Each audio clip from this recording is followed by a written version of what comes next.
morning. Just seeing if I can share this on my Patreons.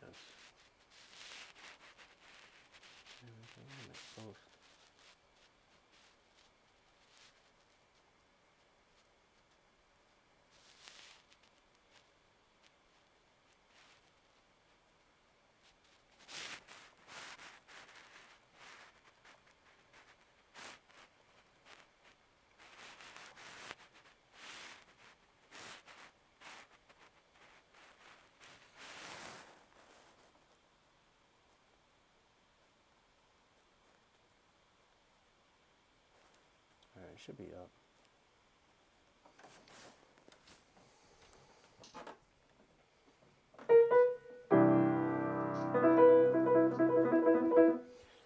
I was going to talk about Just Friends, which is like one of my favorite.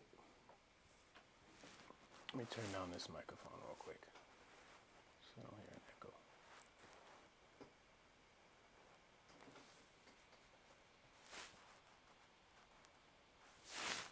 Okay, hopefully. Yeah, I'm still getting sound. Okay. So, Just Friends is like one of my favorite progressions because it's like misleading. Doesn't actually go back to the one chord the way a lot of tunes do. And it's a nice puzzle of a tune. I really love the Charlie Parker version because he's just blowing right out the gate. And I feel that's something that's missing a lot in a lot of students playing. And it's a lot of playing in general. But Charlie Parker is one of my biggest heroes. Bud Powell. And Just Friends has a nice just way of that you can practice going through your 2-5-1s and maybe not everything being the same exactly. So he plays it in a couple different keys. I think that Charlie Parker version, I think it's E flat is one of them. But there's two keys that he plays, I think A flat and E flat, something like that. But I was practicing this in a bunch of keys, so if I get mixed up, it's because I've been practicing in all the different keys in the last couple of weeks. So.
so it's, I believe in G major, starts on the 4 chord, C major. And I mean, it makes its way back to G major on that, which is one of my favorite ways of going to a 1 chord, is that like 4 minor concept. You know, it sounds beautiful. Practicing that is probably a great idea. Just in general, you're going to a major chord, because it also addresses the flat 9 sound going there. I think it does. Right? You're going to put the bass note as a 5. Get that flat 9.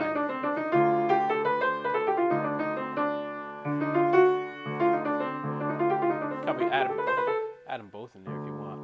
But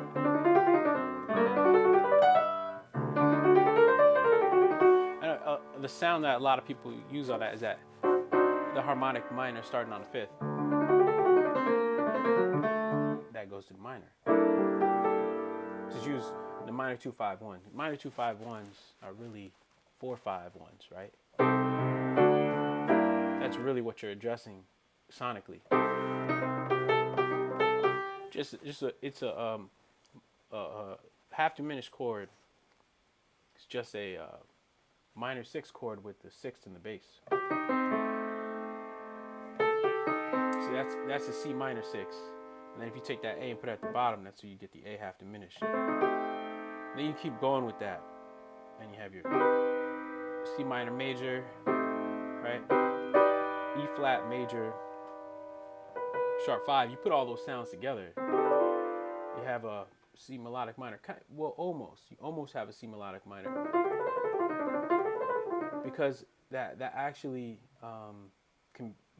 the sound can have that F sharp in it as well.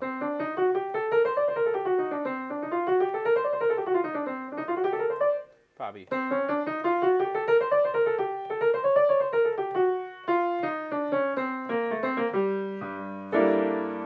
So this is just misleading. Instead of going to G minor, it's going to G major. You can use all that information of the A half diminished there, and then go to G major. So, yeah.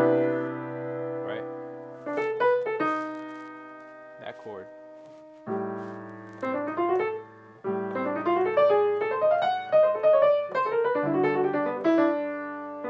That you going there. And then I like this part because it's a 2-5 goes down to half steps.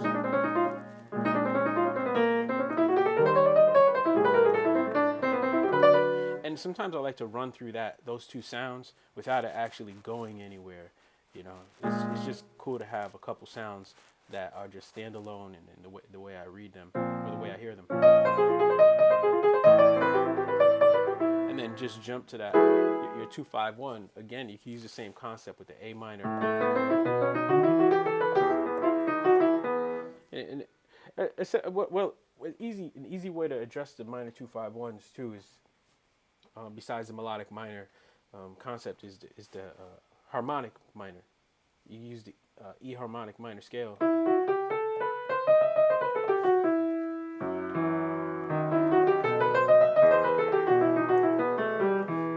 know, there's a lot of different ways to do it, but that's the easy one if you wanted to.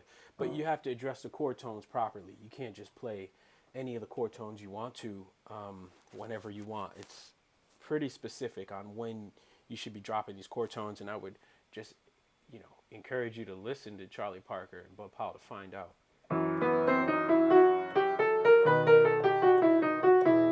That's just a harmonic minor scale right there.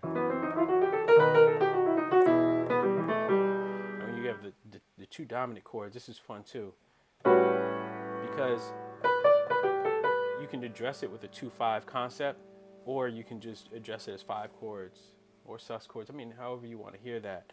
But the second chord, the 2 dominant, I love that sound going into the 1 major. It's like you have your 2 dominant. Yeah, I use that quite a bit. on some of my own compositions because it doesn't quite like work, but it does work. It feels like you're skipping a step, but I like it. So sometimes I just always try to make that progression happen with the chords rather than with some of my lines. So you'll hear like a,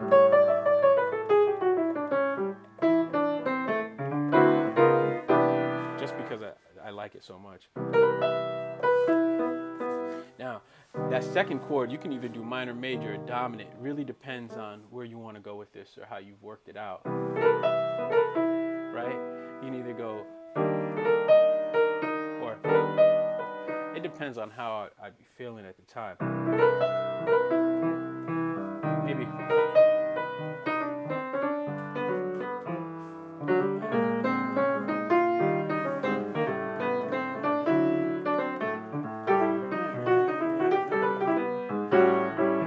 Regular 2-5-1 back to finally hitting the key of the piece. Just for a second. Right?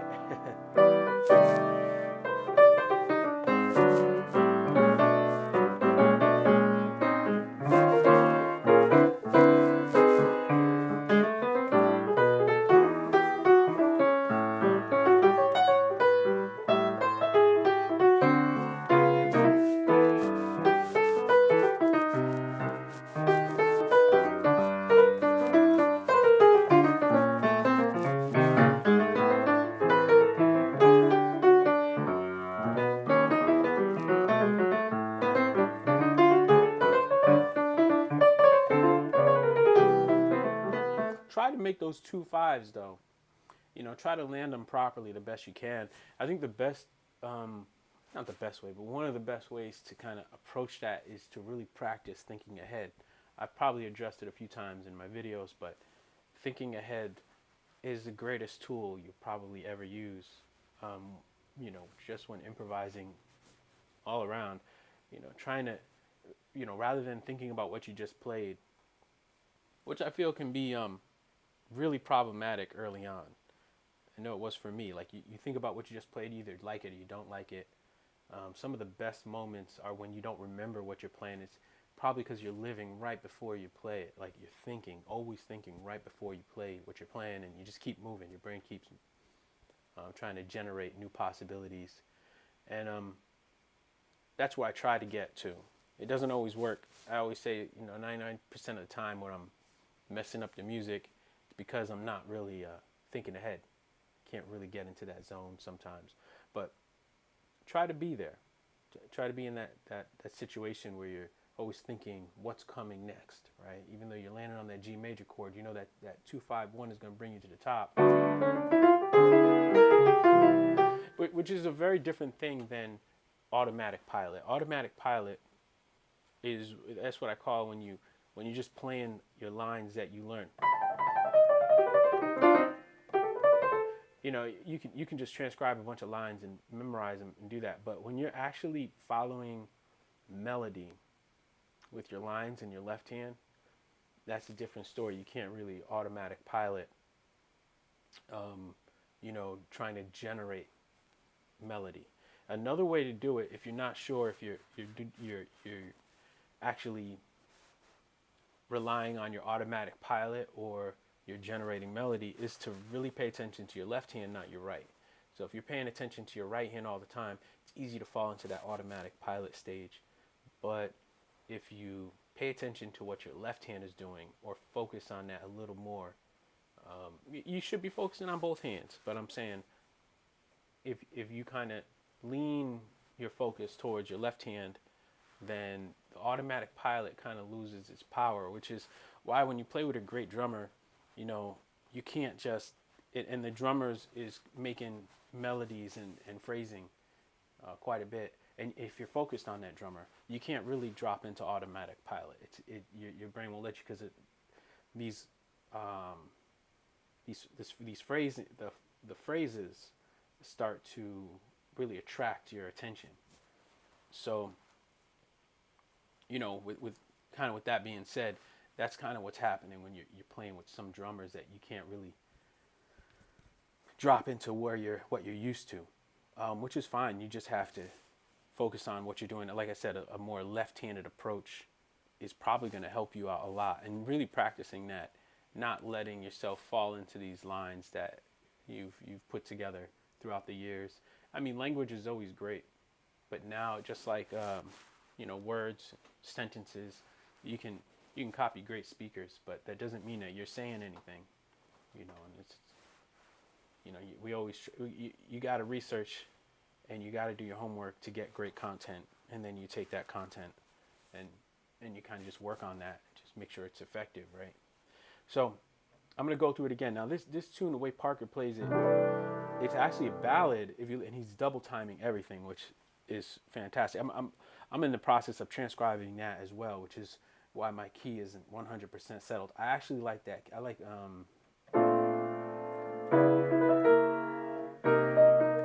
this key much better.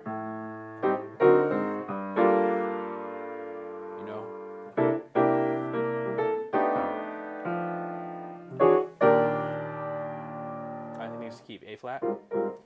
I like that key a lot better, but this is the one most people know it in C. Everybody's gonna call it in C, probably because it's in the real book on that key. But generally, I say stay away from the changes on the real book. But you may want to. I think they're okay. I haven't seen them, but I think they're okay because people play this tune pretty well. I'm actually looking for if anybody from my Patreon account or anybody is actually on this stream, which may or may not be happening. That's okay. What you can do is, if you got any questions, you could just drop them in the chat, and I'll get to them, and I'll make a response on my Patreon. If you're not connected to my Patreon account, then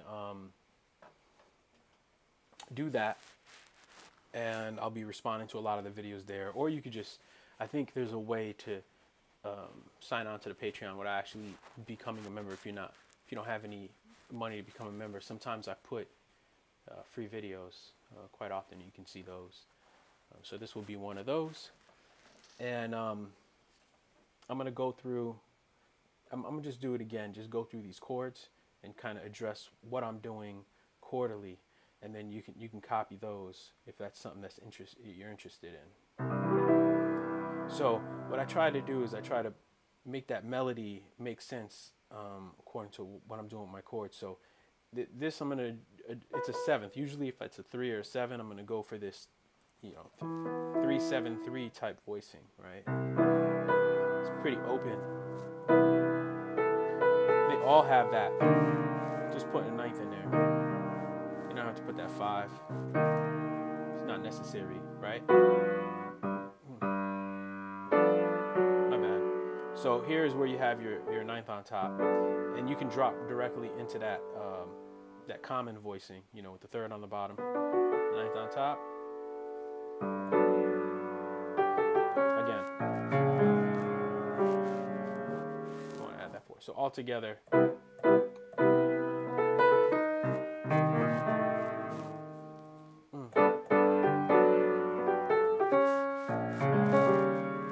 That's the beginning. That's a good way to start playing the melody and the voicings. If you want to fill it up a little bit, obviously feel free to.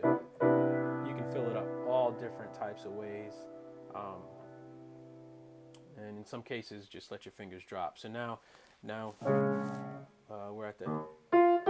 See, once I played in a different key, where am I?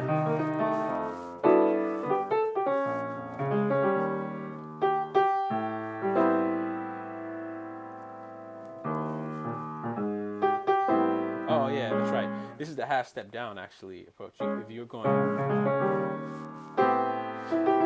so now using this,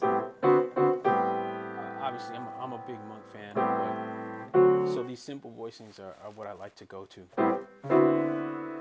But they give you the sound that you need.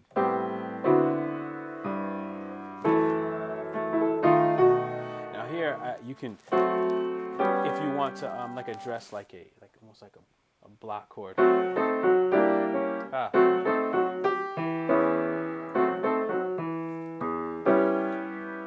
You can even keep going with that idea. Dominant chord. A little open. Probably use a fourth chord. If you want to do that, you can.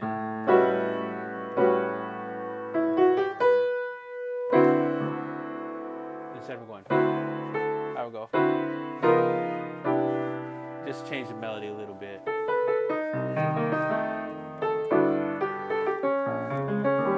Right? Oh yeah.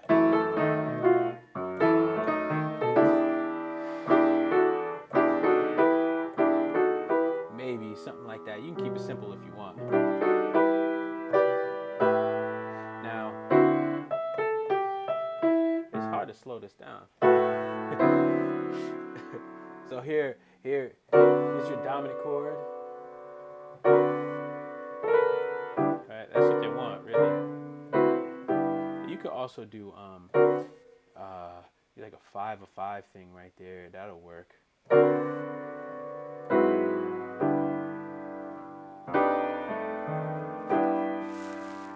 Really, however you want to address it. Yeah.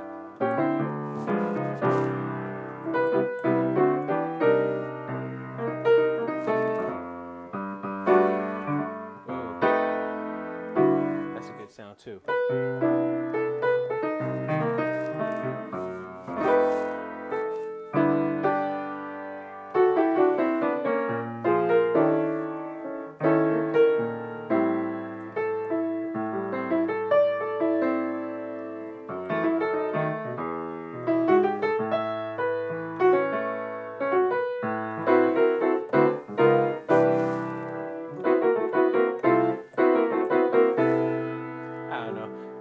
Just play with it.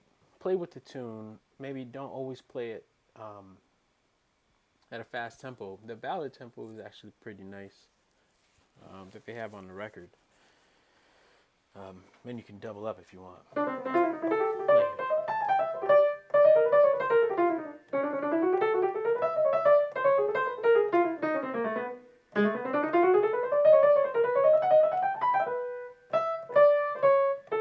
It's always fun to run through it that way. But I encourage all this. So what I did a while ago is somebody asked me to write an original for the record. It's Little Johnny Rivero's percussionist. And I was working on this tune, a couple things on this tune, and I decided to write a tune with these changes. And so it's a salsa tune or Latin jazz. And that's on his on one of his records. It's called Sombra de Lluvia. I was going to actually play it if I can get this thing to work, but I don't know if I want to risk it. I need somebody to come in and help me. I'm getting better at this, but it's going to be even better. I just want to get rid of this cable. I'm not happy with this. Yeah, so it's a salsa tune, and, practice all of your bebop tunes or all of your tunes in different ways. You can practice them in 5/4. You can practice them in 3/4, 7/8, or 7/4, and then what you want to do is also do something like an Afro-Cuban thing you can do in Brazilian, but it's all going to help you get better at playing these changes or at different tempos. If somebody wants to play a ballad, you should definitely practice it as a ballad. You should also practice it as far up tempo as you can. But you can address the Latin music or Afro-Cuban music by using the Afro-Cuban bass line, which is and a 2 and beat 4. Those are the rhythms. But you just got to know what lands on what. General kind of rule is that your one chord or your bass note, your one chord. So if it's C major, it's the note C is going to be on beat 4, and then the 5 scale degree 5 is going to be on the and a 2. It's 1, 2, 1, 2, 3, 4. C minor.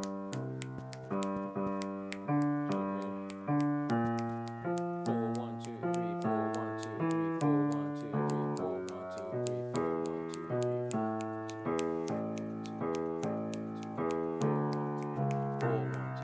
3. So all your passing also is going to be on the and a 2. So if you practice that, it should give you also another way to practice focusing your mind on your left hand, right?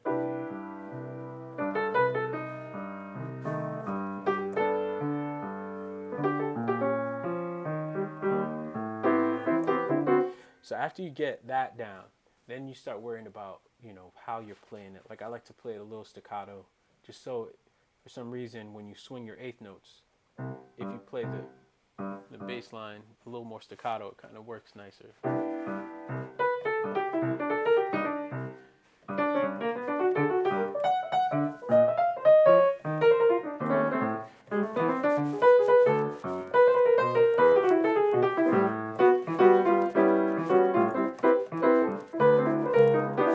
You can change.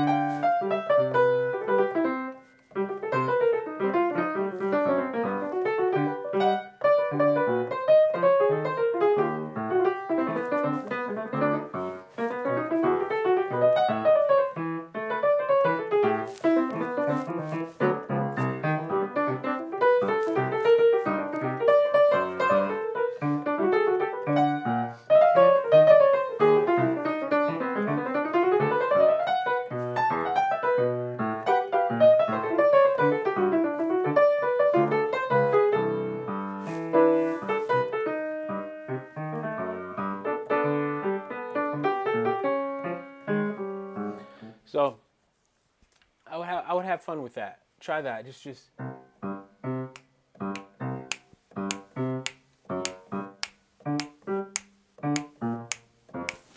then run through the changes with your right hand. Start slow, I guess. If you have it fast, but the key is to hold yourself to that standard of making sure your left hand is solid, not moving, and then try to be uncompromising with your lines and your language. Like for instance, you don't want to fall into the habit of trying to make something sound like something you're not comfortable with. Like once the Afro-Cuban or the Cuban music or something comes in like a mambo, immediately a trumpet player starts like playing rhythmic. It's not as necessary, and it's definitely not as effective as some musicians think it is.